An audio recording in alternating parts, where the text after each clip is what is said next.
Boom. All right, guys. Hello, everyone. Welcome back to Attack the Talk 2023 edition. Oh, yeah. We're kind of in a new year, aren't guys. Well, Happy New Year's to everyone. And we hope that you guys had a great holidays. Hope New Year's was fun. And we're here, guys. 2023 edition. It's crazy. I'm your host, AJ. And joining me is my sister. And the person that got me into anime. And that is Lexi. Hello, hello. I'm Lexi. All right, Lexi. So, how was the New Year's? It's good, right? Yeah. It was fun. Eventful. It was a lot of fun. It was fun. It was fun. There was some there's some drama involved. Yeah, there was some outside events going on. Yeah, pretty much. Our dog was really sick. Yeah. Our dog was really sick. Didn't look good, but hey, our dog pulled through, and he's a fighter. Oh yeah, definitely. And a lot stronger than he looked. Yeah. So he made it to 2023. Mm-hmm. You know, he's still good. As a matter of fact, he's back to normal. We're happy about that. We hope that normal. Yeah, to his normal. Blind, slow normal. Yeah, he's an old dog, so that's why when he got sick, it was kind of scary. Not kind of, it was very scary. It was very. Yeah. And but I mean, yeah, our dog's good to go. And for anybody who has pets, we hope that your pets are doing good. And yeah, we're just happy to be here, happy to be back. And big episode. Didn't realize we're gonna be kicking off 2023 with this episode. Yeah, but hey, a big episode. What better way to kick off the new year with a big episode of AOT? This is a big episode. This is an emotional episode, and man, it's got pretty much everything that you can ask for in AOT. Yeah. You know, I mean, it's got its highs and lows. It's got its exciting moments, its sad moments. It's got its like hype moments. Yeah, it's got everything really. Sad moments. Yeah. So, and that episode would be, so today we are going to be starting season 2, episode 12. This episode is named Scream. This will be part 1 of our breakdown and discussion. Warning to all of our listeners that there will be spoiler talk in these episodes. Anime spoilers. Yes. We haven't read the manga that far, but as far as the anime goes, we've seen all that. Oh, yeah. So. And excited for the new and final season. It's going to be crazy. That final season is going to be surreal because you just kind of like, you want to enjoy the moment, but you just can't help but, at least for me, in the back of my mind, it's going to be like, man, this is going to be it. This is it. One day that to be continued is just going to say the. Yeah, and then the tears will be flowing, and like, dang, you know, journey. But we're but we get to relive it all because we are going through these episodes. Yeah. You know, so it's crazy. That's why not done yet. Even talking about and going like getting prep and everything for this episode and seeing the episode again, like I got emotional, so I'm excited to go ahead and talk about this episode. I hope that we do this episode justice. But yeah, it's gonna be fun. So before we get into the episode itself, we have to go way back to before 2023. Yeah. We have to go way back to the holiday season ago. And before we went on break, and the last time that you guys heard our voices. And we posted a poll, and we got to get into those results, and we also have to get into the Spotify Q&A. Mm-hmm. So let's go ahead. Let's get right into that. I'll let you decide which one you want to start with, Lex, because again, I feel like we should just jump into the episode today. Yeah. All right. So take it away, Lex. Sure thing. I'm going to go ahead and start off with the poll results, and this is results based off of our Instagram. Go ahead and check out our Instagram where we post all of our polls at Attack the Talk Podcast on Instagram. If you guys want to be included in these poll responses, would love your input. So I almost said, I always start off with saying last week we asked you guys. This was not last week. This was like, I'm not even in focus. Yeah, there you go. That's better. Okay. 2-3 weeks ago? Yeah. We asked you guys. Yeah, like 3 weeks ago. I think it was the 22nd of December. I'll believe you. Yeah. Only because when I looked back to go ahead and see when it was. So back in the 22nd of December of 2022, 2022, we asked you guys which character is most deserving of Cole. Yeah. And that's the same episode. We went through our whole list, and we kind of So I came up with this list for the OVA, and then Lexi helped me as we kind of like we also worked on the list, helping us out too. So we worked on the list together live, and kind of worked out this list of people. It was top 15 AOT characters that deserve coal. Felt like we did a good job with creating that list. And so there's going to be a couple characters, right? That we have pretty high on the list, on our personal list. But we want to know what you guys thought. So in standard fashion, starting from lowest voted to most voted. Okay. We have at 12%, Rod Reese. Okay, Rod Rice. Rice. Yeah, it's like race. Mm-hmm. So yeah. I like it. Laker for life. He input saying Rhina deserves coal for killing Marco. Yeah. Yes. We didn't even address that in our list when we put. Yeah, Rhina it's so weird because we didn't address that at all, and that is that's easily at the very least coal deserving. Oh yeah, for sure, because Marco is an absolute sweetheart. Mm-hmm. I mean, Marco is a character where we see again the both lasting the character effect. and the Attack the Talker. Yeah. And we see the lasting effect that Marco has on the story going forward, and he's not even there to live it. You know? Yeah. So yeah, Rhina definitely deserves coal. Like a big impacting role. Like even in season 4 that we see like these flashbacks and everything, it's still like, oh, Marco. Yeah. All the callbacks. I mean, it's emotional. But is Rhina one of the options? No. No. Wow. He's not one of the options. Interesting. Okay. So Rod Race. Yeah, Rod. It's like the way that they say it in the anime. It's like as if you're going for like a race, like you're driving. Yeah. Okay, Rod Race. Okay, I have to remember. I keep forgetting. Yeah. Also, guys, I'm concussed again. So. Yeah. Just bear with the voice acting and everything today. Just bear with everything. I just bear with everything. Cognitively, see, it's not even. It's a little. Yeah. Is there like a delay? I have another concussion. There's a delay? Yeah, there's very much a delay. You know, there's a speech jammer up here. Very foggy. Just work with it. Okay. So 12%? 12%, yeah, Rod Race. Okay, there must be some other people more deserving, obviously. So I'm kind of interested. 20%, and I'm kind of surprised at this. 20%. And the next lowest is Eren Yeager. Really? Yeah. Wow. I thought he would be voted got a lot higher. of Jaegerists. Yeah. So we have Eren Yeager. Yeah, we have a lot of Jaegerists. Nice. And then at 28% is Flock. Wow. Really? 28%. Which means that the highest voted at 40% is King Fritz. King Fritz. Which we had in our top of most deserving of coal. Well, the thing is, oddly enough, I forgot about King Fritz, and I didn't even have King Fritz in my list until our friend of the show, Marco, literally mentioned him in chat, and I was like, oh crap. You know what?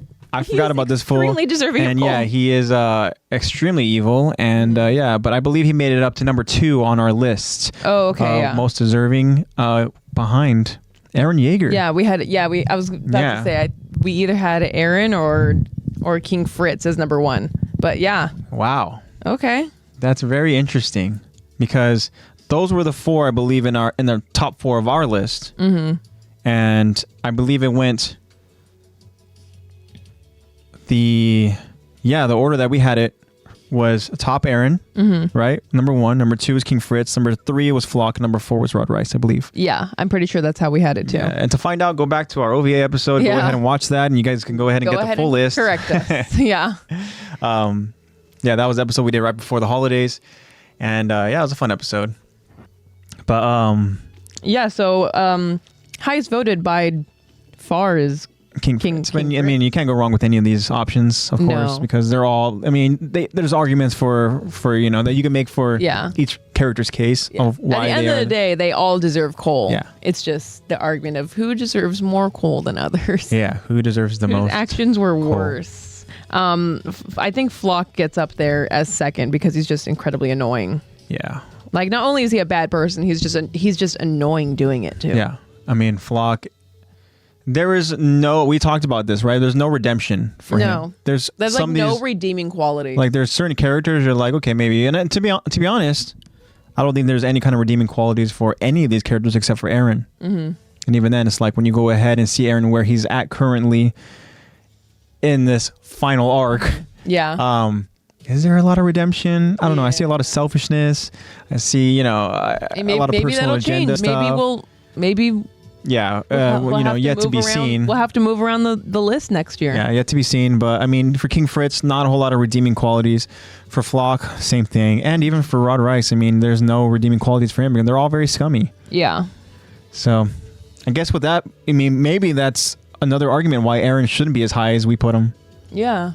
Who knows? But we pretty much factored in just genocide. We're like, that's... Yeah, we're like, genocide's pretty bad.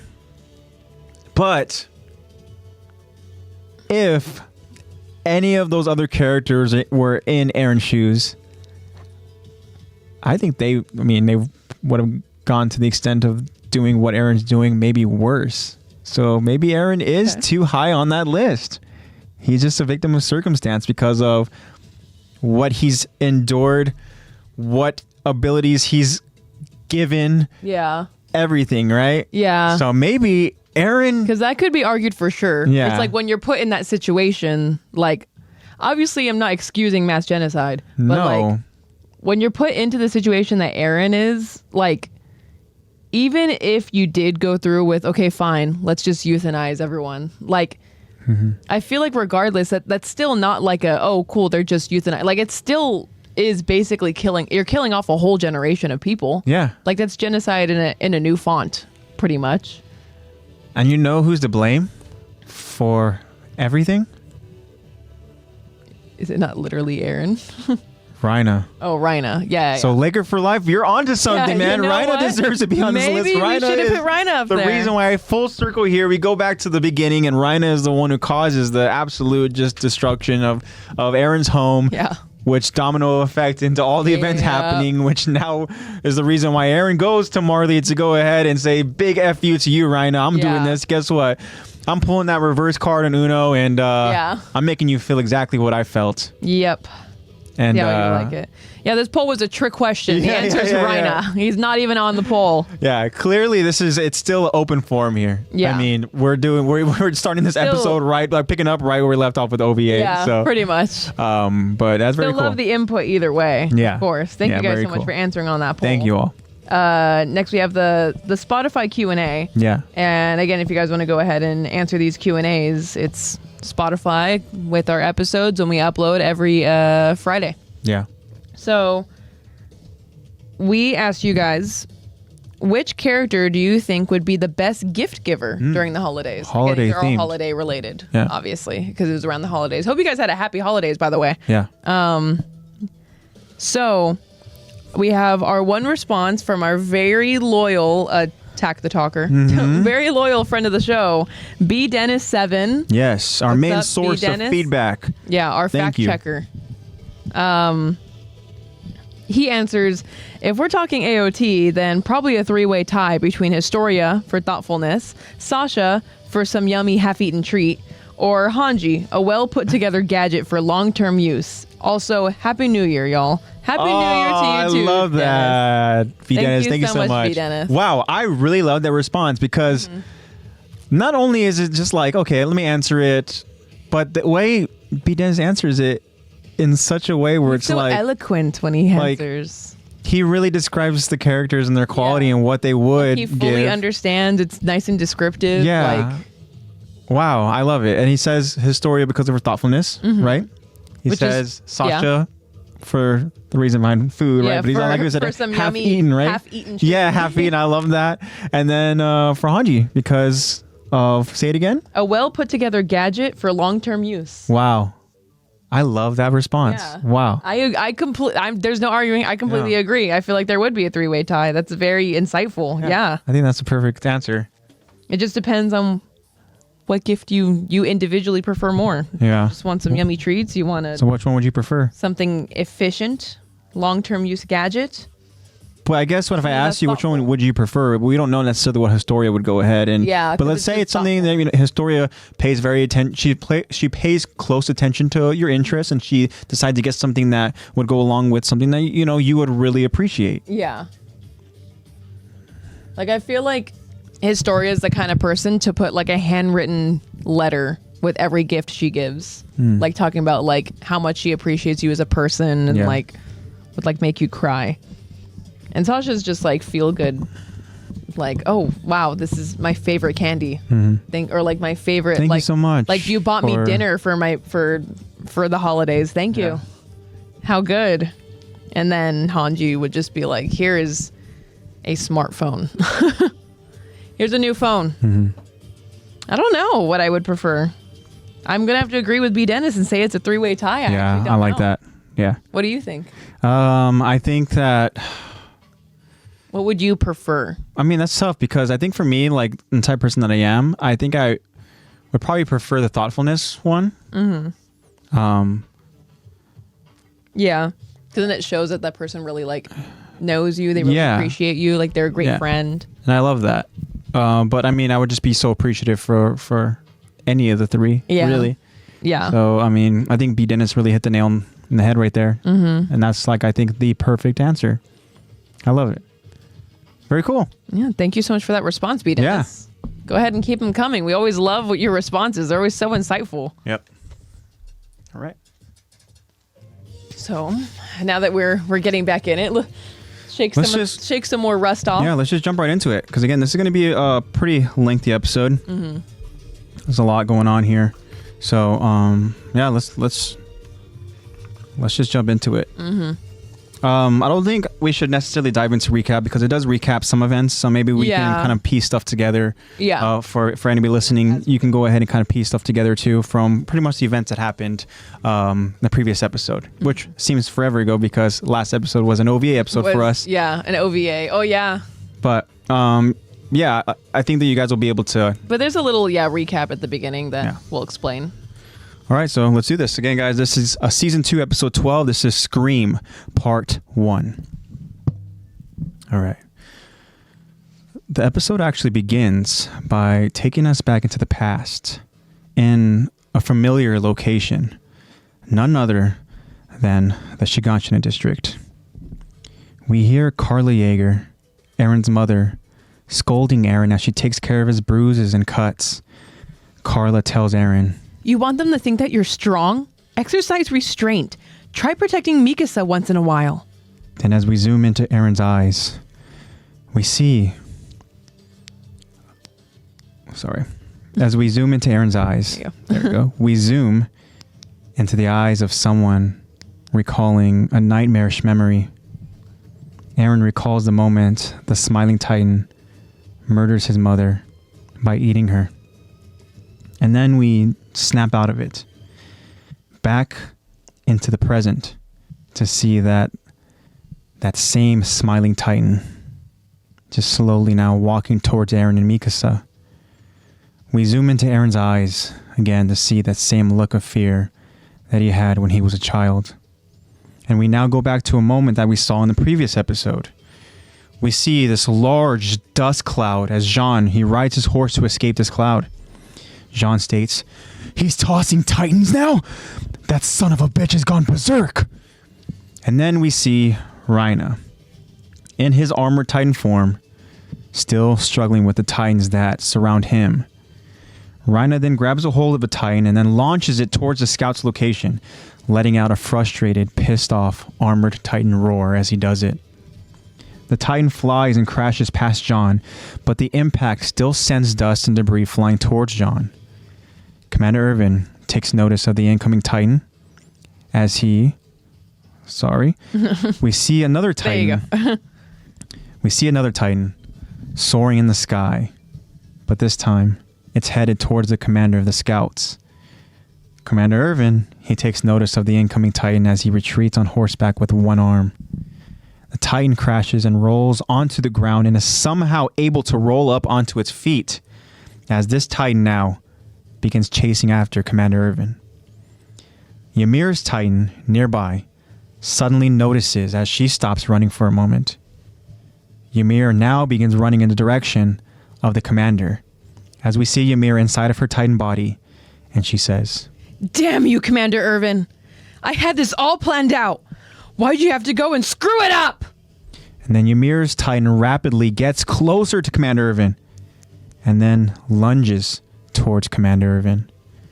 Now Irvin, he takes notice of Ymir's titan that's heading right to him, but it's too late for him to react. However, Ymir takes out the Titan that's chasing after Commander Irvin. And then the impact of Ymir tackling that Titan causes Commander Irvin to fall off his horse. And as Ymir has this Titan pinned, we hear Krista from afar calling out to Ymir. Krista, riding with Connie on horseback, gets Connie's attention by telling him, Connie, over there, Ymir! And then Connie also sees Ymir as they now head towards Ymir. And then Commander Irvin, we see, is in pain after taking that fall.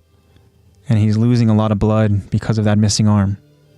He hears a scout calling out to him as the scout runs to help the commander. And then Commander Irvin tells his scout, I'm not your objective. Don't waste your time on someone who's replaceable. Retrieve Aaron and go. And as Commander Irvin looks up at the scout is unfortunately getting eaten by a Titan. Commander Irvin then scans his surroundings to notice that Titans are beginning to gather in his location. All right. So we go back to kind of like a recalling events here, right? Mm-hmm. Of, again, just kind of, Aaron, who likes to find himself in these messes, right? He likes to go ahead and yep. Find himself in the middle of a lot of skirmishes, a lot of fights, a lot of different stuff. And then we see Aaron's mom, who's obviously very important in this specific episode. Yeah. As you guys will be able to tell later on, as if you guys haven't already told or seen or words. Yeah. Who's concussed here? I don't have an excuse. I'm just... Yeah. It's just been a long day. But with all that being said, something that she says is kind of... that I like, as she's scolding him, and she's like, saying that you want them to think that you're strong, right? So obviously it's like exercise restraint, which is like, don't just go ahead and react all the time. Yeah. Because we see that Aaron is always kind of emotional, and he's like, like he gets triggered, know, right? But one thing that she says is try protecting Mikasa once in a while. Now, Aaron has done that before. Yes. Right? Like, and very important. Literally like the first time. Yeah, like saved her life. That they met. And kind of saved her life, yeah. And that's why she protects him, because she feels like she owes that to him. Yeah. Or Ackerman stuff. We don't really know. That weird Ackerman thing for sure. But yeah, so it's a cool moment that we get to see Carla Yeager again. And then unfortunately there's like that kind of like parallel in this moment where Aaron is not reacting. I should say little Aaron's not reacting to his mother kind of scolding him. Mm-hmm. It's like he is remembering a traumatic event that took place in his life. Traumatic, right? That's the right word for sure. And then again we see that moment happen again, as we see that unfortunate flashback that literally happens in episode 1. Mm-hmm. And then... that we get introduced to very early on in the series. And then we see now that same Titan that killed his mother, I want to say, if I remember correctly, 6 years ago. I believe 6 years has been the time frame that has passed. And so now this same Titan is literally walking like towards you. And we see that same look of fear in Aaron's eyes. Yeah, like the same exact like reaction. Yeah, and we know that Aaron has been really training. I remember him even saying, early on in season 1 that, he's training so that he can go ahead and kill all Titans and stuff. And I would imagine that he has this one Titan in mind. Mm-hmm. And then when you're able to kind of talk the talk, right? It's different when now it's time to walk the walk. Yeah. Where that Titan not everything's going to be ideal when you're trying to go fight this, trying to go kill this Titan that killed your mom. Now it's like, oh, it's here now. And now that Titan is here, like you said, and it's right in front of you, getting closer and closer. And so it sucks that Aaron has to kind of relive that, which I'm sure that he relives it probably every day of his life. Yeah, he's very much traumatized. And then to kind of go back to some sort of recap here, Rhina, he's freaking throwing Titans. Yeah. You know, the reason why he's throwing Titans is because Commander Irvin led this horde of Titans directly at Rhino. And so now Rhino was able, well, I should say he was unable to continue, you know, escaping with Eren. And the scouts were able to retrieve Eren. And now they're trying to retreat. However, because Rhino is throwing Titans off of him, he's preventing these scouts to retreat. That's why Eren and Mikasa are in the situation where they're at, because the Titan that landed nearby caused them to fly off of their horse, and because of that impact, Mikasa is injured. Yeah. And Commander Irvin is missing an arm because a Titan decided to just take a little snack. Yeah. But Commander Irvin's a badass. Still survived, and yeah. Yeah, and he's the reason why Eren was able to be freed. Like a tourniquet, just like a tied up nub. Yeah. That's like bleeding out. It's still being like, don't protect me. Go after Eren. Yeah, I mean, he tells him too, like the mission at hand, right? Like, we have Eren, which the reason why they have Eren is because of him, you know. And the words that he uses too, like, don't worry over someone that's replaceable. Yeah. Referring to himself. Like, I'm replaceable. Eren is not. Yeah. And even though, like, we all know Irvin is not. It's hard to replace a person like that, you know, a commander Irvin. like that. But those are big shoes to fill. Unfortunately, in the big picture, I mean, he's not wrong. Yeah. You know, and like still very like level-headed, great commander, even to the point where it's like he's like near death. Like, I mean, we talked about this in the last episode when he got initially eaten, but just wanted to emphasize how much of a badass that how much of a badass that Irvin is. Yeah. So it's just too bad that, again, these Titans that are being thrown, they're literally like they're being thrown, and as they crash and land, they're not done, they're not dead, they're just, they literally just like get up, like if brush the off impact the dust. doesn't like already like the impact and the dust and like if that doesn't already interfere with or even kill some scouts, then the actual Titan that is there in front of you alive will. And now to the point where there are so many Titans now kind of like nearby, scattered. Yeah. And they're all kind of closing in slowly on the scouts. All right. So now continuing, we go back now to Eren and Mikasa as the smiling Titan is slowly walking towards them. Eren in fear is frozen, just looking up, staring at the Titan. Mikasa then pushes Eren as she tells him, "Get down!" The smiling Titan then attacks both Eren and Mikasa by attempting to swat them both. But the attack is unsuccessful because Hannes blocks the attack with his body as he stands right in front of both Eren and Mikasa. Eren looks up to notice Hannes and tells him, "Are you insane?" And then Hannes now builds up the strength to shove the smiling Titan's hand away. And then we see Hannes, he slices off its thumb. Hannes then looks at Eren with a crazy look in his eyes, laughing as he does it. Hannes tells Eren, "Can you believe this luck? Crazy, right?" And then Hannes then looks at the smiling Titan. "Watch me. This is the least that I owe your mother. She'll finally have the vengeance she deserves." And then Hannes launches an ODM cable that connects directly onto the smiling Titan. Hannes then heads towards the Titan to avenge Carla's death. But Eren, he yells out to try to stop Hannes. And then Jean and Armin, they both see Hannes taking this Titan on alone. As Jean tells Armin, "He needs backup!" And then they both stop to...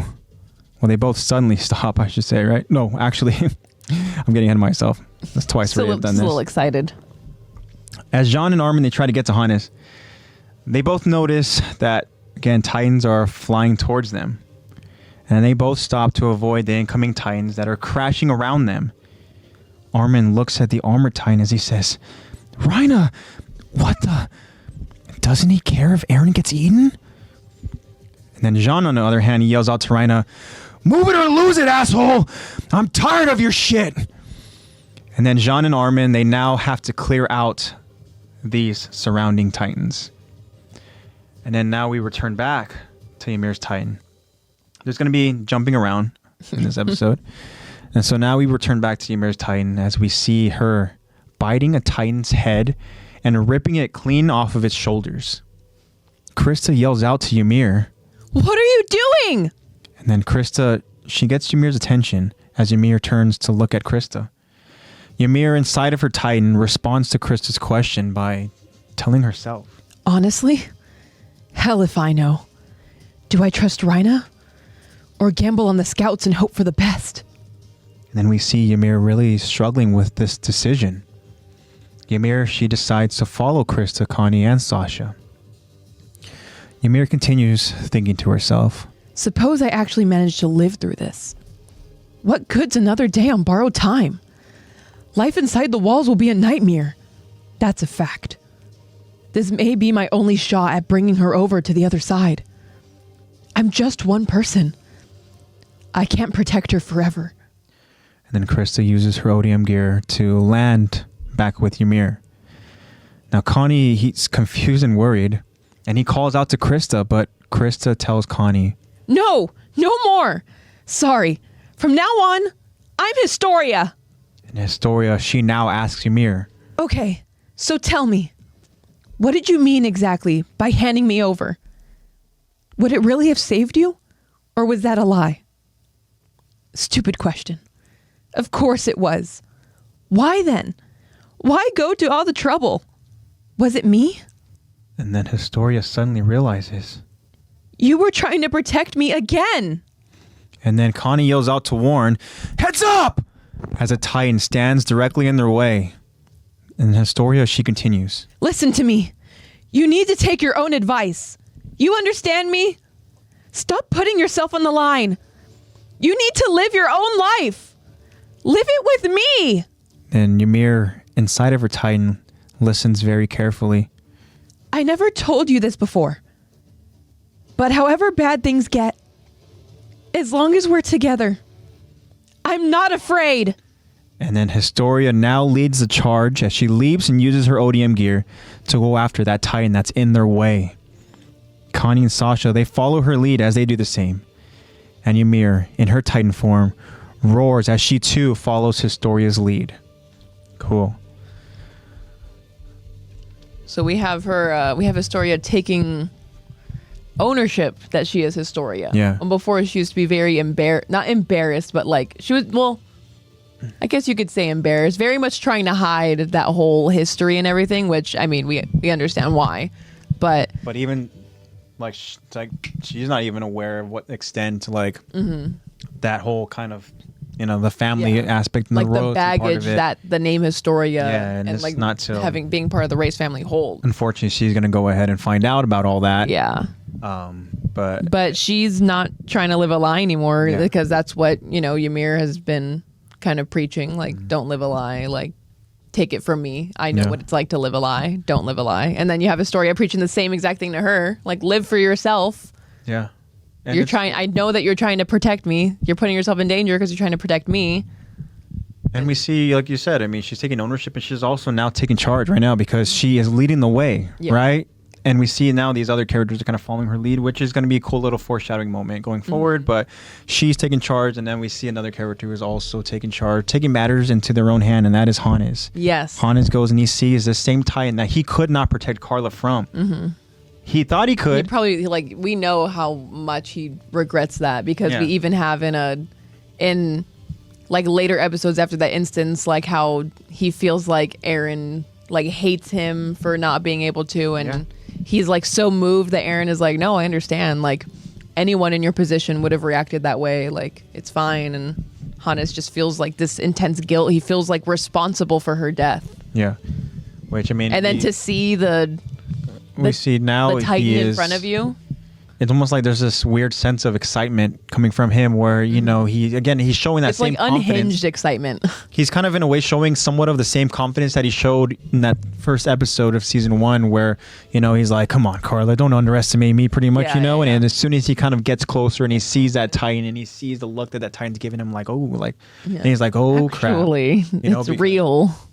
I mean, it's different now because at that moment, right? I mean, at that moment, Hannes was able to kind of make in his mind the best decision, which was to retreat and to fulfill Carla's wishes, which is to just save the kids, right? Yeah. And that's what any parent would want is, you know what, they would... Parenting is such a crazy thing because there is this kind of like for parents, there's almost like this kind of unconditional love that some parents feel where it's like they will lay their life down, right, for their children. And that's a moment where we see there where, you know, she's knows that that's the best way to save her kids, which is sad because there is a moment when they're gone and she's kind of like come back. Yeah. Like that reality kind of sets in and it's like, oh, like you just think survival and like, I just want to be with you in my last moments. But she had that rationality up until the very end where it's just like panic mode. I need to survive. Like, don't leave me. Yeah, which is too bad. But unfortunately, Hannes wasn't able to do anything for Carla at that moment, which, as you explained, he's carried that guilt. He's carried that with him. And so now he's able to have the opportunity to avenge her death. And again, he is, as you mentioned, he has this deranged kind of confidence about him. Yeah. And this unhinged excitement kind of. He's going to go redemption. Ahead and. Yeah, he's seeking this redemption. He's gung-ho about it. I mean, here we see him literally just pretty much launching himself to go ahead and you know, try to take out this Titan. Yeah. So we have both those characters now are kind of just taking matters into their own hands, really kind of owning and trying to seize the moment, which is cool. I mean, again, it's kind of like in a way, I mean, it's serious character development with Historia, because as you mentioned, she's taking ownership of that name. Like that's who I am. She even tells Connie like, no, not anymore. Yeah. Like I am Historia now. And you know, he's always so confused. So he's probably just like, I don't know what that. Okay, why? But okay, I'll call you Historia. Sure, you know, because he doesn't know the details. Questions, just like doesn't know the details and all that. Yeah. I don't know if it was just me that noticed this after, but probably because I have to like know their voices because I'm having to mimic them in the episodes. But like after Historia like says like takes ownership, like no, I'm Historia. Like not only is it like.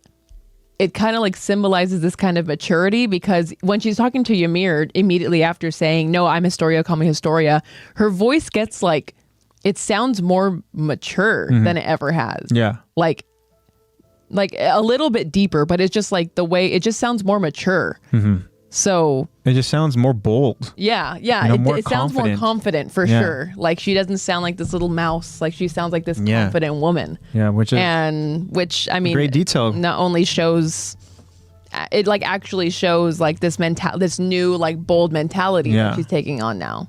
But that Ymir is helping her through and that she's helping, you know, preaching back to Ymir, helping Ymir through that we see in this. Yeah, and it's cool to see that confidence now in her, and it's just too bad that Rod Race is going to go ahead and try to take that confidence away. I know, try to psych. Yeah, but for the moment here, let's just enjoy it while she has it right now. I know, let's just bask in Historia's confidence. Yeah, but I mean, we also see too, we've talked about this before in previous episodes as we talk about Ymir and her decision making, that she's obviously not sure of what's the best way, but this is another moment where we see her really struggling with what's the best way to go about this? Yeah. You know, because early on with Commander Irvin, we see how pissed off that she is of him for ruining her plan. And we don't know to what extent that plan was going to be. Yeah. Right? We don't know. That initial plan was. Was she going to go ahead and end up trying to, you know, betray Rhaina in a last kind of minute type thing? Who knows? Yeah. Or was she going to go all the way, taking her to Marley? Yeah. Or like, even now, obviously she's trying to figure, she's like, do I gamble with the scouts? And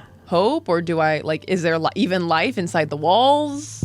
Should I take her back? Like, what's another day? Yeah, because when I'm looking at Ymir's words, right, and she mentioned again that life inside the walls will be a nightmare, right? She says that's a fact, as if she's so certain, right?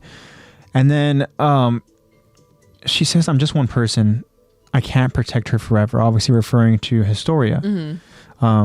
And again, that's kind of like the obligation that she felt for so long. Yeah. And which is why this moment is important with Historia kind of now taking ownership and now taking charge and now being confident and like I don't need protecting forever. And having, you know, Connie, Sasha, and of all people, Ymir now following Historia's lead, you know? Yeah. Because how many times has, at least in Ymir, she felt like she saved, you know, Krista's ass. Right? And yeah, I mean, another thing too that I like in the dialogue here is if I can find it too, but Historia tells Ymir, right, to live your own life. Mm-hmm. But what I love is she says, live it with me, right? And again, we talked about like the moment that Ymir literally like kidnaps Historia. Yeah. In the forest. She goes back and she's so confused, right? And even after Ymir explains it, kind of coming off as this kind of selfish demeanor, Historia still, no matter what, she's like, look, like pretty much doesn't matter. Like I'm your ally and I will always be there with you. Yeah. And this is again just kind of like reaffirming the same feelings, but now this is a different character. It's no longer Krista. This is a confident Historia, and we love to see it. This character development that we are witnessing. Yeah, it's very cool. But unfortunately, we see it with lack of character development here. In this moment is that Eren, he's still gun shy. He's still he freezes in kind of like these critical moments. And yeah, I mean, again, this is a very traumatic moment for him because he literally is face to face again with the Titan that murdered, his mother. Yeah. So, it's got to be extremely difficult. So we'll go ahead and we'll continue on with the episode. And speaking of that Titan, we now return to Hannes preparing to avenge Carla's death. We see Hannes, he's just trying to make quick, precise strikes on the Smiling Titan. As Hannes, he strikes and moves using his ODM gear. An injured Mikasa is able to get back onto her feet as she draws out her blade to try to help Hannes. But Eren pleads to Mikasa, "Mikasa, stop! You're in no shape to... My hands! Help me!" And as Eren still has his hands tied, we see that they're still tied around his back. But unfortunately for his hands, they also aren't fully healed yet, as we notice. But Mikasa, who's worried for Eren's survival, asks Eren, "What are you'll do?" And then an impatient, emotional Eren screams out to Mikasa, "Come on! I have to be the one who kills that thing!" And then Mikasa, we see she's not sure what's the right call, but she decides to help Eren. And we again see Hannes, who's enjoying himself in his deranged way as he screams out, "I ain't done with you yet!" And then Hannes slices one of the Achilles of the Titan. And then again, Mikasa helping Eren, we see she cuts the rope off that is tied around Eren's hands. A determined Eren, he stands up now and he says, "This one belongs to me. Wait here." And then Eren, he prepares to take on the Titan. But a worried Mikasa warns Eren. "Eren!" And then she winces in significant pain. "Don't go. We have to get you out of here." But Mikasa collapses onto the ground in pain. And then Eren tells Mikasa, "Not until I've settled the score. Stand back." And then Eren lifts up his, as I mentioned, his unfinished healed hand. His unfinished hand. Yeah. And then he takes a big bite. We see blood gushing from his hand. But nothing is happening. And then Eren, he looks down at his hand, confused. And then we see now Eren, he begins to panic as he tries to desperately transform. Now Commander Irvin, we see that him and his scouts are still surrounded by Titans that again Rhina is just continually throwing. Commander Irvin looks around to see the Titans closing in on him and his scouts. But then one scout, he calls out to him, "Commander, sir, the armored, it's coming this way." And we see that the armored Titan is back on its feet, almost free from the horde of Titans that surrounded him. Excuse me.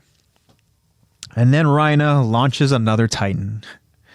And now Armin, he yells out to warn Jean as that Titan lands directly in front of Jean, causing Jean to fly off his horse, crashing onto the ground. And Armin sees the significant damage to Jean as he jumps off his horse to run to him. Armin gets to Jean and says, "Oh God, stay with me, Jean!" And then surrounding titans make their way closer to Jean and Armin. We now return to Hannes and his battle with the Smiling Titan. And Eren, still panicking, says, "No, don't do this!"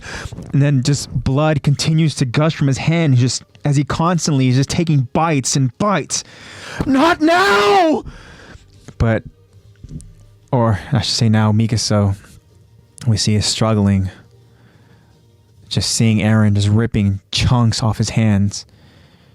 She reaches out her hand. "Eren, stop." But Eren can be seen just growling with a mouthful of hand. Just, we see him on the brink of just going full deranged. And now a Titan tries to grab Armin and Jean.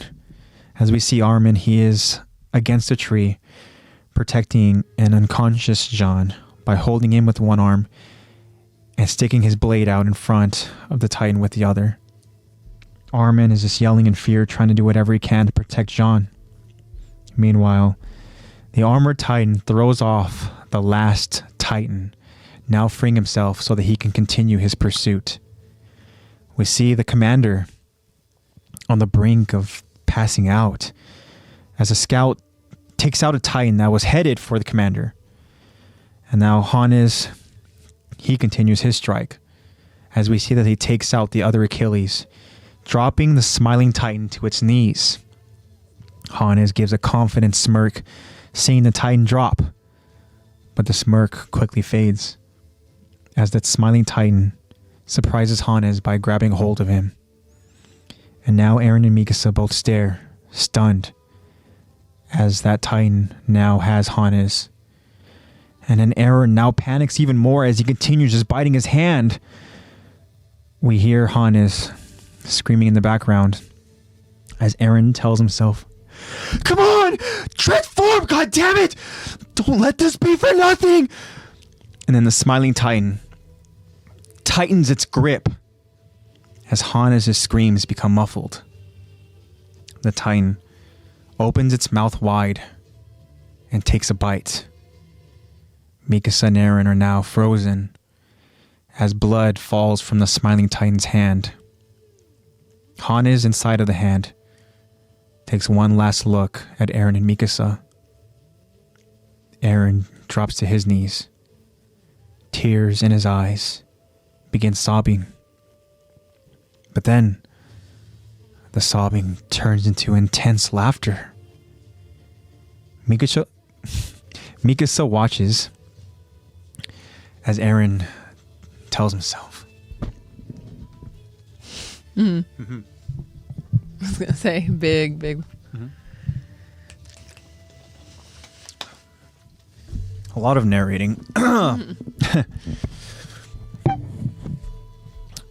So now, again, Eren with tears in his eyes, right, as he's sobbing, he turns that into intense laughter.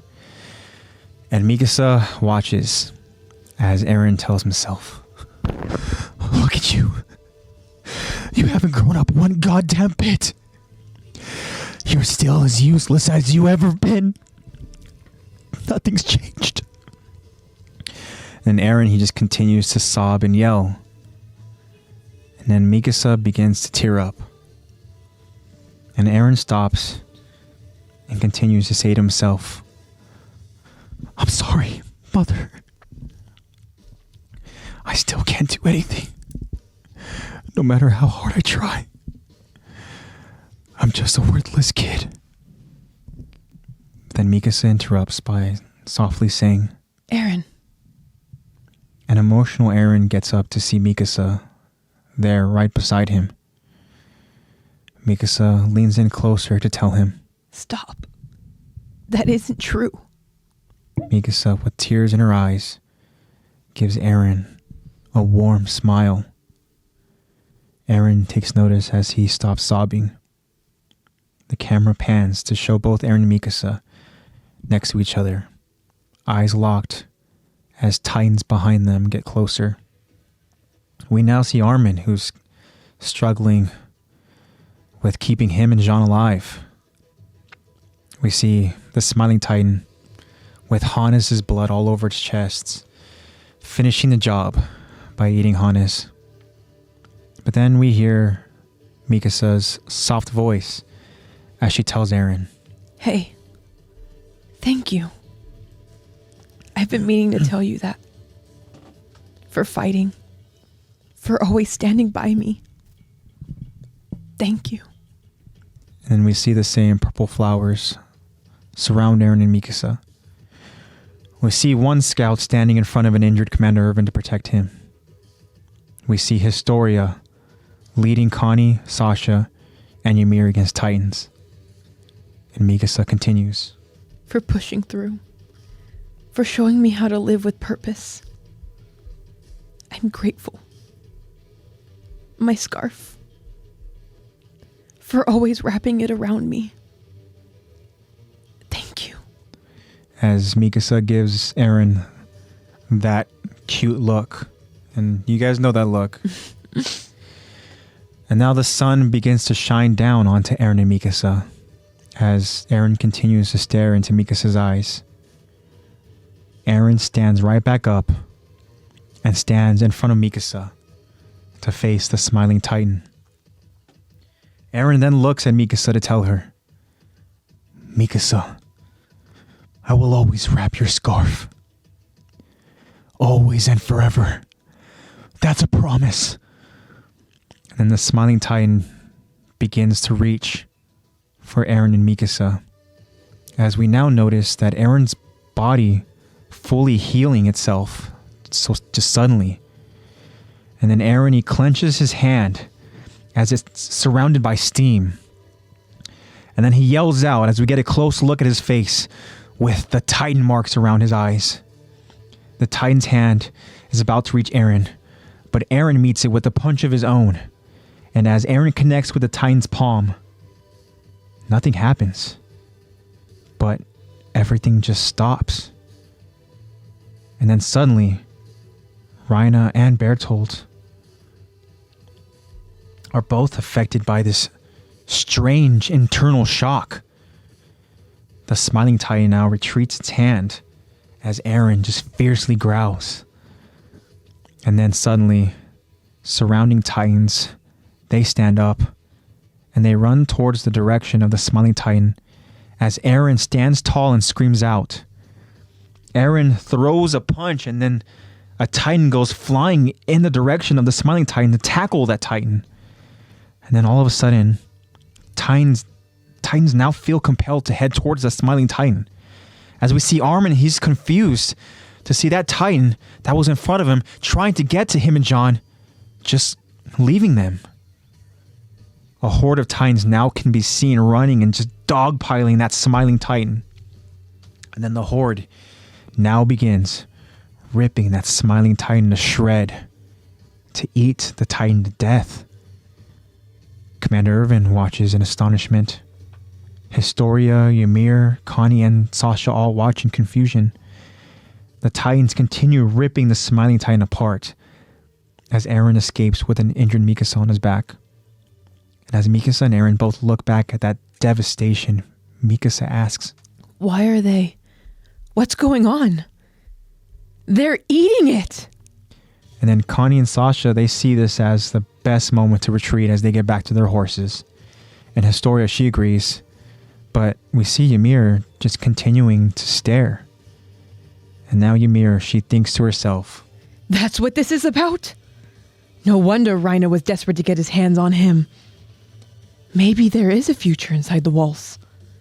I'll be damned." Interesting. And then Eren, he continues to run with Mikasa on his back. But then he notices, of course, Reina, who is now running towards him. But Reina, we see that he's nervous as he tells himself, "This isn't good. Why'd things have to be this way? Why'd the coordinate have to fall to him? Unless we can get it back, we're finished. No two ways about it. All of the people in the world that power could have gone to. Eren is by far the worst." Then Eren stops to scream out to Reina. Got all the screening. I know. Get Get away from us! And then Rhina and Bertold feel the internal shock again. Rat bastards! I'll kill you where you stand! And then the horde of titans that are now finished with this smiling titan, they now turn their attention to the armored titan. Rhina stops chasing after Eren once he sees this horde heading his way. Rhina reacts, son of a bitch, Bertold, I can't protect him like this. And then Eren, we see now he's confused of the events that's taking place, as he even says, what the hell's going on? But then Eren, he hears Armin calling out his name. And then Armin arrives on horseback with Jean, still hurt and unconscious. And Armin has a spare horse, which I'm assuming is Jean's horse. But now Commander Irvin, he stands back up with just whatever strength he has left. And he says, this may be our only window. Soldiers, retreat! And then we see now the soldiers, they retreat as the horde of titans surround and trap Rhina. Yeah. Lots of screaming, lots of rasp, lots of crying. Yeah. Don't envy you. All right. So again, Rhina is trapped. And we see a panicking Bertold. He's just trying to stay close to Rhina. But there's nothing they can do. Ymir, we see escaping with the scouts. She suddenly stops as Historia takes notice. And now Historia asks Ymir, what is it? Connie yells out to Ymir, hey, ugly! Get with the program! We were given an order! And then Ymir's Titan takes just a long look at Historia. Ymir reaches out just to caress her face and tells Historia, please forgive me. Historia is stunned and confused as she watches Ymir turn the other way towards Rhina and Bertold. Historia then now just yells out, wait! What are you doing? And before Historia can even think about going with Ymir, Connie prevents her and he tells her, let her go. And then Historia, she responds, but she'll be killed. And then the Titans trap Rhina and the Titans get close to Bertold. Before they can get to Bertold, Ymir shows up to help them both. Rhina and Bertold are both surprised to see Ymir as Historia watches Ymir as the scouts retreat. And now the scouts retreat back to the walls. And Armin tells us, at the time, Ymir's decision to turn back puzzled me, though I suspected it had something to do with why the armored titan didn't give chase. And as the scouts retreat, we see Commander Irvin. He's still hanging on. Jean, he's now awake, but still in significant pain. Mikasa is holding onto Eren tightly, eyes closed, just thankful to have him back. And Eren is staring up into the sky as he thinks about his past. He thinks about his mother. He thinks about his bond between Mikasa and Armin. And he thinks about Hannes. To be continued. Wow. And as I said, this episode, this first part, this is just part one of this episode, has just about everything. All the different range of emotions that you kind of feel in AOT episodes. This is a very heavy episode. And I'm not gonna lie, when I watched this last little moment here, and seeing Eren like reflecting, it's tough because I'm an empathetic person, so unfortunately for me, it's not difficult for me to kind of like feel somewhat of kind of like what they might be feeling, and like put yourself in their shoes and everything, and just seeing Eren just kind of like staring up, and he thinks about his mother, which I believe in that moment, like his mother literally just like gives him that, like this smile of like a reassurance, you know, like a mother would give. Yeah. And a smile, a look where like I'm here, like to protect you, like no matter what. Like, I'm proud of you. You did well. You didn't do anything wrong. And then you have him thinking about that bond that he has with Mikasa and Armin, and I feel like it's a moment where he's again kind of just like reflecting and just thinking about how maybe lucky and appreciative he is to have, you know, this bond with these two characters. And it sucks seeing that, knowing where we are in season 4 now. Yeah. Like, anyways, continue. It's as he thinks about Mikasa and Armin, what I feel in that moment is like nostalgia, because he thinks of them as, you know, in their young age, you know, back in Shiganshina when things so probably, exactly, felt so simple and it just, in that moment, it makes me kind of think that like Eren obviously still thinks of himself as this helpless child. Yeah. You know, so like he knows that he always has his friends. Instance with the smiling Titan, that we know who that is, but but he thinks of them again and as you know, as children. Like I'm thinking to myself, like he probably still sees himself as that child who is again can do anything right, but it's kind of like another reassurance that he knows that he's always going to have these two to have his back. And then the one that kind of got me was the scene where they showed Hannes, and it's a moment where, like, you know, again, talk about simple times, man. You know, Hannes, he's literally just kind of sitting down, you know, as you can see kind of Pinocchio's being played, you know, behind him, and he's just kind of like with his smile about him, and he's just like rubbing Eren's head. Yeah. And you know, it's tough. I mean, knowing that he went out fighting, he went out very strong, and he went out, you know, looking for that redemption. But I think the reason why I'm kind of like feeling this cold, like the emotion things, is because of what Hannes, the guilt that he felt, you know, because of what he, you know, Hannes kind of changed. I feel like a lot of characters changed from that point, because how can you not? Yeah, I think Hannes kind of took his job a little bit more serious, you know, while still kind of having fun with it. Yeah. You know, there's just certain characters that you want to see kind of last through a duration, and Hannes is like probably one of the top of my list. Yeah. Hannes is a character that I don't know why he kind of just like, you're just drawn to him. He's just a happy-go-lucky type of character, like you can't. There's no reason for him to be like that. Yeah. He is this garrison soldier that really is corrupted. He's an alcoholic. You know, he's doesn't care about helping people. Yeah.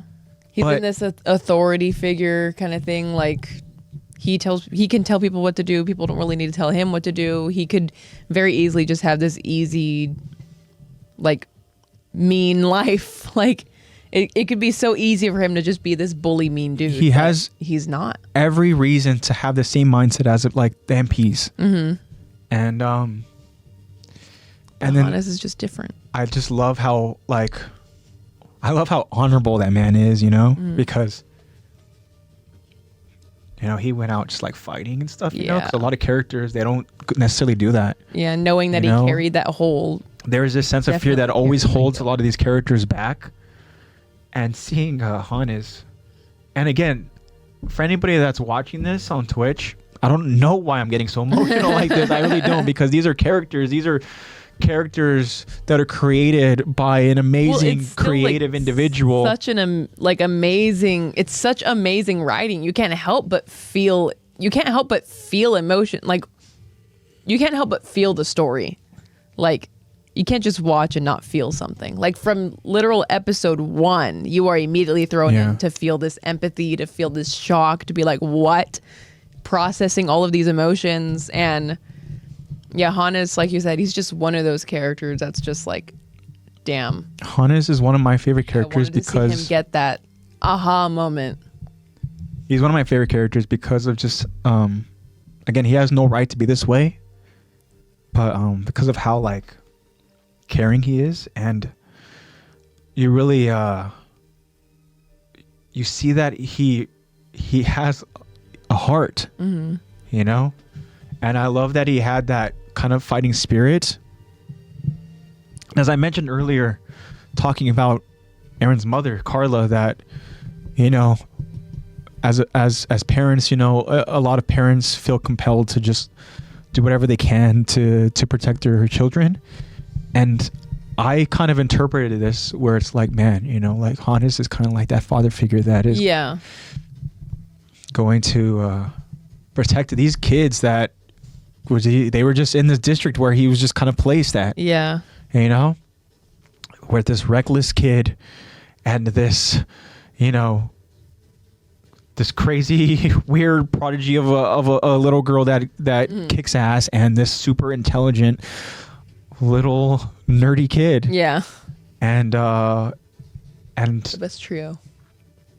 And then, you know, it's tough seeing Hannes in this moment because like that look he gives them when he's, you know, pretty much gets like his bottom half eaten. It's it's tough to go ahead and see, you know, and stuff. And like I really hope that his last moments weren't like him thinking like that he failed. Yeah, I failed. Like, damn. And they're watching it happen all over again, and I can't save them. Yeah. I really hope that he went out being like, well, I did all that I could. Like, I'm sorry. You know, again, there's a moment where he really let the kind of confidence get to him, because, you know, when he thought that he incapacitated the Smiling Titan by taking out that second Achilles, dropping that Titan down that maybe immobilized this Titan. And then unfortunately that was his demise. But I really hope Hannes didn't feel that, and there's no way of ever knowing. Yeah. Because these are created characters. More questions to ask Isayama. But I mean, we're full of questions. That's just why this anime really resonated with me, and that's why it's one of my favorites, if not my favorite. And because it's really impacted me in this weird kind of way where there's characters that I am really empathetic towards, and yeah, I mean, I don't know. I was already kind of bracing for this episode because, you know, Hannes, again, is a character that I really wanted to see like succeed and get what he like deserves. I just, you know, there's certain things where it's as simple as like, I just want these OG characters to kind of just live happily ever after, kind of like almost like back to these simpler days type thing, you know? And yeah, I mean, unfortunately, Hannes wasn't able to kind of see that, you know, kind of just the victory, you know, the overall victory, which there's not very many of them. But yeah, it's kind of weird. You know, I'm sure Aaron's probably kicking himself again because, I mean, we saw that he literally was just talk about self-deprecation. I mean, he was just like trashing himself. I think nothing's changed. Because he's saying that, nothing's changed. You're still this scared little kid. Sorry, Mom. He really just went to town on his hands. No, he was like ripping off chunks, like, dude looked like a cannibal. Yeah. But I mean, he was so desperate to turn into a Titan and try to like he was saying, like, I need to be the one to kill this thing. Yeah. But I mean, even though he doesn't really know it yet, he was the one to kill it. He did kill it. Yeah. But yeah, let's go ahead and kind of just talk about this. This new power. Some of the other events that transpired here. I mean, find out that Aaron is the coordinate. Whatever that means, the coordinate. Yeah, and you know, as I mentioned at the start of this episode, as you know, as I mentioned, spoiler talk. There's always going to be spoiler talk, but I mean, this coordinate is has the ability to essentially kind of direct. Yeah, like control the Titans kind of mindset, like non-powered Titans and all that, and it's something that Zeke is able to do. Mm-hmm. And what it really stems down to is it has to do with the royal family, and which is why Eren was able to do this, is because he physically touched a member of the royal family. And as Lexi also mentioned, that this is the Smiling Titan is just no Smiling Titan. This is a member of the royal family, because this is Dinah, right? Dinah Fritz. And yeah, so we're gonna go ahead and learn all about Dinah when the story kind of continues to unfold. If you know, you know. But we don't want to give away too many spoilers. But as far as the coordinate, not give away our insight yet. Yeah, Eren has this ability, which Raina describes as Eren being the worst person to acquire this ability. Yeah, out of all people, it had to be him. Yeah. So like through this whole like what out of all people you had this power. So we know that Raina is obviously aware of this power and everything, that like people in Marley are aware of this power because obviously Zeke has it, and they're aware that other people can, because they're aware that Eren is the founder, and then if he comes in contact with a royal family member, that he can use that power. But obviously they weren't expecting Dinah to just waltz in. So yeah, it's interesting knowing like, oh dang, this is a big like, as you're watching, like this is a huge surprise to us, new power, but then also like Raina and Bertolt, like they already knew about this power, like they've already been known, but we had no idea. Yeah, it just goes to show, finding out is Eren. Yeah, it just goes to show that these kids who are put through this intense training to become Titan warriors, like they obviously are taught the somewhat history of the Titan lineage and all that and stuff, and the abilities and what's kind of like the objective and all that, right? They're probably taught it in like no, he didn't make these 3 daughters eat Ymir. Yeah, like how history is taught now. Yeah, pick and choose. The make it sound like we're the hero. Yeah, they pick and choose the motive here. But yeah, this is ability now that Eren can do, what she doesn't know that he can do, because he's obviously confused, because he's like, what the hell is going on here? But let's get out of here. Let's use it. And let's talk about the moment, of course, with Eren and Mikasa. Because this is a moment where they both have to believe that they just witnessed Hannes die right in front of them. Very high. We see too, as the camera kind of panned in that scene where almost like things are going very slow motion around them, and they are surrounded by pretty much Titans, and things look very grim for a lot of characters. I mean, we kept jumping back and forth between Eren and Mikasa and Commander Irvin, who is just he's struggling just to kind of even get up. Yeah.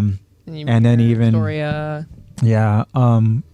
But then even Armin and Jean, a lot of these characters look like where this is going to be the end of the line for them. And so that's why this moment is significant, because Mikasa is essentially just laying it out there. Like, hey, without actually saying it, she's like, look, this is probably going to be the end of it for us. But, and then she jumps into, meant to tell you. Yeah, like how, wanted to thank you. And she's so grateful for him. Yeah. Like that she's shedding tears. Yeah. Yeah, she's shedding tears, and then we once again see those flowers. Yeah. That we've had a very deep discussion about what the heck these flowers mean before in past episodes. And then Eren, he kind of realizes too, because prior to all of that, I mean, he was just losing it. He was on the brink of just becoming kind of that weird, unhinged type version of himself, which we've seen before in past moments. But he sees, the emotion that Mikasa is invoking here, and he sees the real, genuine truth behind these warm words, and she gives this kind of like warm smile that I don't want to say in a way, it's kind of like, the same kind of, reassuring smile that his mother would give him. Mm-hmm. At least with the same smile we kind of saw at the end of the episode here. Yeah. Well, it's kind of similar in a way, emotional. And yeah, it's a very interesting. It's very interesting to go ahead and see kind of Mikasa in this kind of, evoking these emotions, because, we see the badass soldier that Mikasa is, mm-hmm. but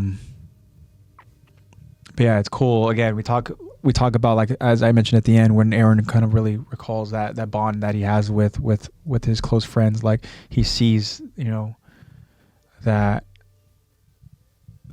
really the impacts that they have on each other's lives. Mm-hmm. How they were able to kind of just be there for each other, all three of them, in many just kind of weird, impactful ways, that no kid should ever have to endure. Yeah. But this kind of gives Eren this boost of kind of like strength, mm-hmm. at least the strength to be able to go ahead and now stand up, and motivation. And he tells her essentially that I will always wrap your scarf, mm-hmm. always and forever, right? Which you mentioned where we're currently at in this story. Where we're currently at, I don't know if he would say those same words, but yeah, I digress.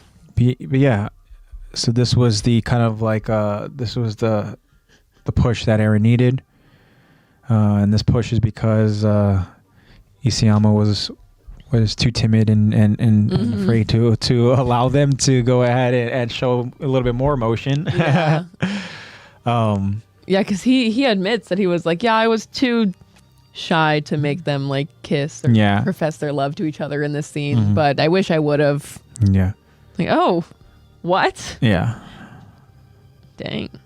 Yeah, that would have been a game changer. Who knows how that would have transformed the story going forward, right? Another thing that like would change the story that I was just thinking about was like, what do you think would have happened if Mikasa wasn't injured? Well, I mean, like, do you think she would have just been able to just take out that Titan, but then also Eren wouldn't have discovered that the coordinate ability? Yeah, that he has that coordinate ability. Yeah. I don't know. I mean, I want to have full confidence that Mikasa would be able to get the job done, especially with mm-hmm. Hannes also there as well, Yeah, and that just means maybe Hannes would still be alive. Would still be alive, and yeah. R.I.P. Hannes. But Eren would try to stop them because, as you mentioned, he needs to be the one. Mm-hmm. Which, for all we know, could have caused even more destruction. Like being like, don't kill. Like, okay, then we'll just keep weakening it until you finally transform. Which could have caused, I mean, it could have eventually caused Mikasa to get injured and then Hannes get eaten, and then like, it ends up being the same thing. But we don't know. Yeah. But nonetheless, I mean, again, this episode itself brought it's so many, range of emotions, through these iconic scenes. Mm-hmm. This episode was a very big episode to kick off the new year with. We're able to see that important scene that we just discussed with, Eren and Mikasa. My biggest pet peeve of the anime, we see Ymir making that decision. As we saw her like multiple times in this episode, like really kind of go back and forth, like, on the fence. Oh my God. Like she said early on in this episode, she knows for a fact there is no future in the walls, and then all of a sudden she decides to go ahead and see really this ability that Eren has, and all of a sudden she's like, wait, maybe there is a future. And then she decides to go ahead and help out Raina and Bertolt, because who knows why? Yeah, because what she feels like she owes them. She feels this obligation. Does she feel like she owes them? Yeah. Which is too bad. Stupid decision. Yeah, because much like how we will stand by this opinion till the day that we die. Much like how I want to see Hannes, continue the story. I want to see Ymir, you know, really kind of find herself and find her, you know, her confidence, maybe. Yeah. You know, I know, yeah. We were about to say her purpose, yeah, right? like purpose. Yeah, you know, but not like her purpose, but like, you know. Yeah, like there's more to life than just like just do what I got to do for another day. Like, and I really liked Ymir. seeing that relationship that, you know, Historia and Ymir, what they both have. I liked seeing it start to really kind of grow and get to a point where maybe, you know, all that flourishing. Yeah, that, you know, we even saw a moment where they had, you know, a little kind of moment of flowers of their own, you know, and like it was getting somewhere. We saw some flourishing, some development. It just upsets me when you know, you kind of, you know, the outcome and yeah, because that's true, because we could, you know, we already know what like her decision, what ends up happening because of her decision and everything. But which, I mean, it's devastating, like, it's tragic, but I mean, that is we don't know if she could have predicted that. We don't, again, it was a very tough decision, thinking that like there's nothing inside the walls, and I feel like I owe it to them. I'll just go with them. Yeah, which is too bad. But tragic and devastating are two perfect adjectives to describe AOT. Yeah, definitely. I keep dropping my phone. Ugh. But again, this is a powerful episode. R.I.P. Hannes. Yeah, definitely. Rest in peace, Hannes. And yeah. And all those other soldiers that died, nameless soldiers. Soldier 37B and all that. Yeah, there's a lot of them that died. But yeah, so let's go. We're going to go ahead and wrap this episode. But thank you guys who stuck around, who listened. We appreciate you guys. Yeah, that's going to wrap up another episode of Attack Talk. And yeah, so thank you guys who joined us as we streamed live. Thank you to people who will be listening as we publish episodes on Friday. Of course, you guys know that we stream live every Sunday. Yes. We will update you guys on whenever we plan on streaming, what time we plan on streaming.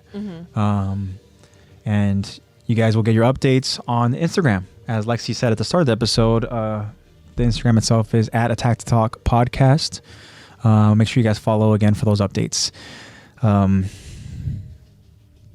Also on the Instagram profile, Lexi has Lexi created this the link tree, which is super helpful for anybody who wants to see what platform we're on.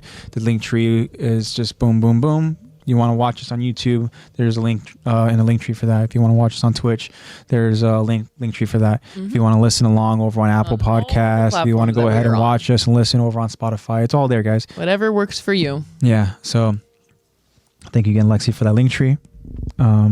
There's also some other stuff in the link tree, which we're going to get to very shortly, guys. But of course, I want to give a huge shout out to NatePlaysBad, who I hope you enjoyed your holidays and your New Year's, and again, thank you so much for the work that you put into the podcast and just helping us out along the process and everything. We appreciate you, Nate. Make sure that you guys all follow along, support Nate at his Happy Twitch New account. Year. Yeah, follow along at NatePlaysBad. Thank you again, Nate. Thank you. So we want to go ahead and shout out some merch friends and two names, and that is one, AnimeCrunch, and two, Fandomion. We want to thank you both. And of course, both of those, well, I mean, you can go ahead and follow AnimeCrunch over on Instagram. You guys will be able to get to the store there. That is just AnimeCrunch, and you spell crunch with 2 H's. So it'll be AnimeCrunch, right? That's CRUNCHH, and there's 24 at the end of that. So AnimeCrunch24. That's their Instagram handle. Go to their profile, and they will have a link for you guys that you guys can go ahead and use. Go ahead and browse and shop to the store. In our link tree, we have a link for Fandomion that will send you to their online store, where you guys go ahead and browse and purchase all the different stuff that you guys like. And Lexi has a discount code for you guys to use, and that is promo code LEX, LEX, for 15%. For it was 15% around the holidays, but now that the holidays is unfortunately over, guys, it is back to 10%. Still 10% off. Yeah. Pretty good. So if you guys see anything Thank you to those like, that did purchase. I saw that some of you guys did purchase some. Thank you so much. That's awesome. I hope you guys Yeah. enjoy your guys' Very cool. Your guys' merch. Go ahead and check out the link to Fandomion in the link tree. It'll take you directly to anime merch. There's tens of thousands, all kinds of different anime on there, and all pop culture stuff. Go ahead and check it out, and then use code LEX to get 10% off on your entire cart. Yeah, very perfect. So shout out again to our merch friends, and of course we got to get to our art talk, and we have some more shout outs to give. Lexi, you want to start by shouting out our friends of the show? Oh yeah, friends of the show. We have some great artists that are some fellow Attack the Talkers. First off, we have our friend of the show, Marco. His Instagram is MARC0 MAMONE. Go ahead and check out his art. Really great artist. He's getting better and better. Every new art piece that I see, it's just getting better and better and better. And he's a great artist. Go ahead and check him out on Instagram at MARC0 MAMONE. And other friend of the show is actually our friend Eddie Hinston. Yep. Who is Art de Juan on Dejuan. Instagram, who is ARTDEJUAN. Go ahead and check them all out. Definitely check it out, guys. Go support our friends. We appreciate our friends that support us, and so you guys know that we want to return the favor. So yeah, again, that is Marco Mamone, right? And that is Eddie Hinston at Art de Juan. Yeah, both of them are super talented. It's crazy. I can't believe it. Yeah. Because I'm like, man, you know what? I mean, I used to think I was a good, at drawing back in the day, but, kind of like whatever, I was like, oh, yeah, cool. But when you see somebody who's really so talented in art, you just really can't help but just appreciate it. Especially with digital art and everything. Yeah, like, it's crazy. Oh, my gosh. Like, that is so impressive. Yeah. So clean. So huge shout out to our two friends of the show. Thank you guys so much again, Marco and Eddie. We appreciate you guys so much. We also want to give a shout out to Caesar, who yes, I have plenty of art here around the room. But yeah, you guys go ahead and you guys can check out his Etsy store in our link tree. Click that link. It's at ArtofCesar. Well, his Instagram handle is at ArtofCesar. There's art_of_Caesar_. Check it out and follow along for any updates. He posts some really, really cool stuff. Again, talk about just seeing like somebody who's so damn talented. I mean, his art is insane. And go check it out, guys. Go follow. So cool. If you guys are interested in purchasing his art, again, we have a link in our link tree that will take you straight to his Etsy store. So huge shout out to Caesar, huge shout out to Marco, and huge shout out to you, Eddie.